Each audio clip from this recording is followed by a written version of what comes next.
আল্লাহর নবীর সাহাবী বিলাল আল হাবশী রাদিয়াল্লাহু তাআলা আনহু যখন মুসলমান হলেন, কালেমা গ্রহণ করলেন। এই কালেমা গ্রহণ করার কারণে বিলাল আল হাবশী রাদিয়াল্লাহু তাআলা আনহুকে অনেক শাস্তি গ্রহণ করতে হয়েছে। তাকে ওই বেদুইনরা আবু জেহেল উতবা সাহেবরা অনেক কষ্ট দিয়েছেন, তাকে জ্বালাতন করলেন, তাকে অত্যাচার করলেন, তাকে গরুর মতো করে ওই মদিনার মধ্যে ঘুরাইলেন। কিন্তু হযরত বিলাল আল হাবশী রাদিয়াল্লাহু তাআলা আনহু কখনো বেদুইনগারের কাছে কখনো মাথা নত করে নাই। আজ আমরা মুসলমান হয়েছি, কালেমা গ্রহণ করেছি, কালেমা পড়ি, আমরা কেমন মুসলমান হয়েছি। আমার বাবা মুসলমান হয়েছে, আমরা তাই মুসলমান। আমার দাদা মুসলমান ছিল, আমরা তাই মুসলমান। কিন্তু আজ পর্যন্ত এমন মুসলমান আজকে মসজিদে উপস্থিত হয়েছে যেই মুসলমান আজ পর্যন্ত কালেমাটা ভালোভাবে পড়তে পারেন, এমন মুসলমান আছে না নাই? আবার এমন মুসলমান বলে আমার ঈমান আছে, আমার সব আছে, কিন্তু আমার নামাজ পড়ি না, বলে আমার নামাজ লাগবে না, ঈমান থাকলে হবে, এমন মুসলমান আছে না নাই?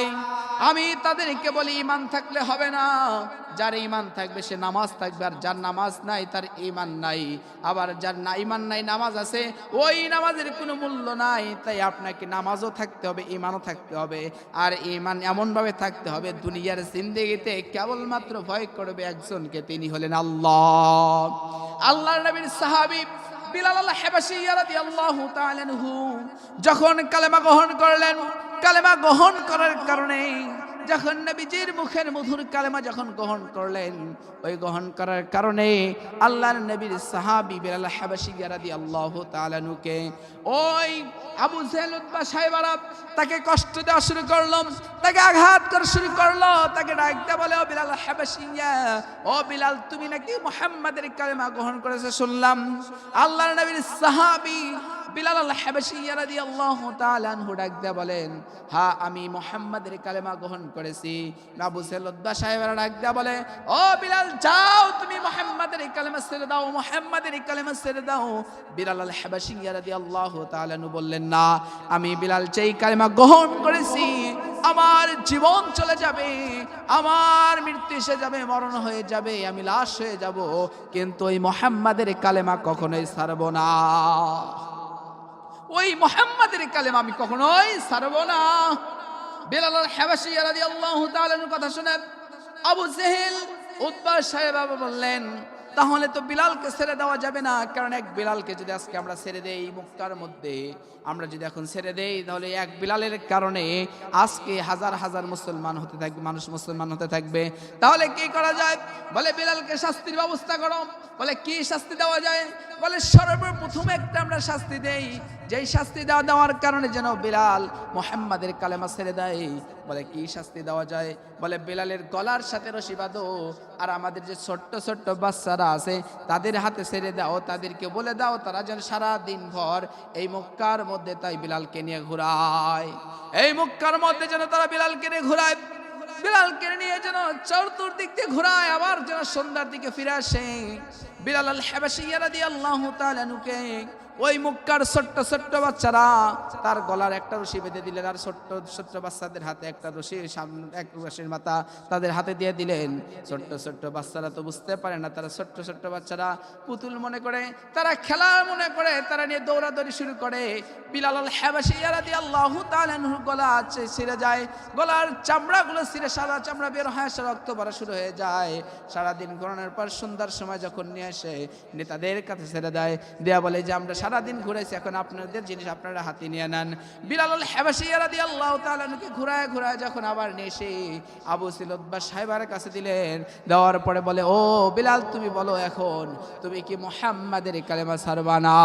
বিলাল রাদিয়াল্লাহু তাআলা আনহু বলেন, আমাকে এইভাবে শাস্তি কেন? আমাকে যদি মৃত্যু দাও তোমরা, আমি বিলাল জীবন দিয়া দেব, তবুও কখনো ঈমান ছাড়ব না, কালেমা ছাড়ব না।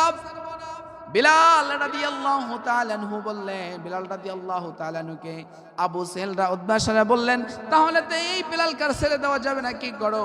বলে বিলালকে আগামীকাল মরুভূমির মধ্যে নিয়ে যাও, মরুভূমির মধ্যে নিয়ে চিৎ করে শোয়ায় দাও, বিলালের শরীরের মধ্যে লেপের মতো করে বালি চাপায় দাও, বালু চাপায় যেন তার শরীর থেকে যেন রক্ত ঝরে, সেইভাবে তোমরা লেপের মতো করে তার শরীরের উপরে পাথর চাপায় দাও, বালু চাপায় দাও। পরের দিন যখন বিলাল রাদিয়াল্লাহু তাআলা আনহুকে ওই মরুভূমির মধ্যে নিয়ে গেলেন, নিয়ে যখন চিৎ করে শোয়া দিলেন, তার শরীরের উপরে যখন এরকম বালু চাপায় দিলেন, পাথর চাপায় দিলেন, বিলাল রাদিয়াল্লাহু তাআলা আনহুর সব শরীর থেকে রক্ত বের হয়ে আসা শুরু করলো। বিলাল রাদিয়াল্লাহু তাআলা আনহুর সব শরীর থেকে রক্ত বের হয়, পানির মতো করে পুজ বের শুরু হয়, রক্ত গলে গলে চামড়া গলে গলে যখন তেল বের শুরু হয়ে যায়, বিলাল রাদিয়াল্লাহু তাআলা আনহুর মুখ যেন কেমন নড়া দেখা যায়, মুখটা যেন কেমন যেন নড়ছে। এরকম দেখে আবু সেহল উতবা সারা মনে করলো, দেখো বিলাল মনে হয় এখন মুহাম্মাদের কালেমা ছেড়ে দিছে। বিলাল রাদিয়াল্লাহু তাআলা আনহু কানে যা বলেন, আবু সেহল উতবার সাহেবরা বলে, ও বিলাল তুমি এখন বলো মুহাম্মাদের কালেমা ছাড়বে কিনা? আবু সেহলরা উতবা সাহেবরা যখন জিজ্ঞাসা করলেন, বিলাল রাদিয়াল্লাহু তাআলা আনহু উচ্চ আওয়াজে বললেন, আহাদ আহাদ আহাদ, আমার আল্লাহ এক, আমার আল্লাহ এক, আমার আল্লাহ এক। আমি যেই আল্লাহর একবার যেই কালেমা একবার গ্রহণ করেছি, যেই আল্লাহকে বিশ্বাস করেছি, আর যেই নবীকে বিশ্বাস করেছি, যেই নবীর কালেমা গ্রহণ করেছি, আমার জীবন চলে যাবে, আমার মৃত্যু এসে যাবে, কিন্তু আমি বিলাল কখনোই কালেমা ছাড়ব না, কখনোই কালেমা ছাড়ব না। আর আমরা আজকে মুসলমান হয়েছি, আমরা মুসলমান শুধু গরু খাওয়া মুসলমান হয়েছি। আজকে আমরা সত্য কথা বলতে পারি না, ইসলামের সত্য কথাগুলো মানুষের সামনে বলতে পারি না। কারণ কি? আমাদের অন্তরের মধ্যে খাঁটি ঈমান বলতে কি জিনিস সেটা নাই। আমাদের শুধু ঈমান আছে কি?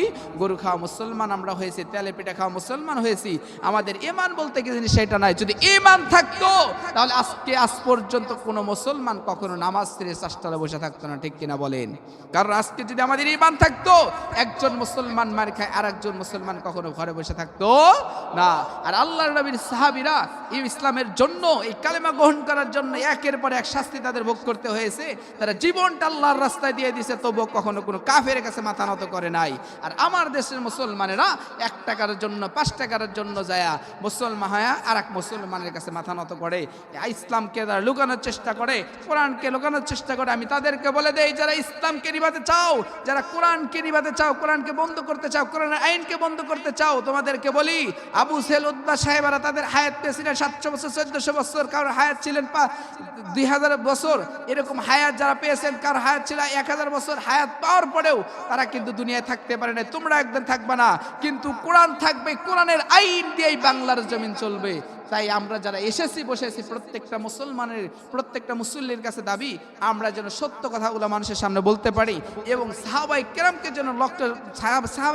যেন আমরা লক্ষ্য করে যেন আমাদের জীবনটা চালাইতে পারি, যেন আমরা আল্লাহকে ভয় করে আল্লাহ রাসূলের কালেমা নিয়ে যেন ঈমানি হকের দাওয়াত নিয়ে যেন আমরা মানুষের কাছে পৌঁছাতে পারি। সবাই বলেন আমিন।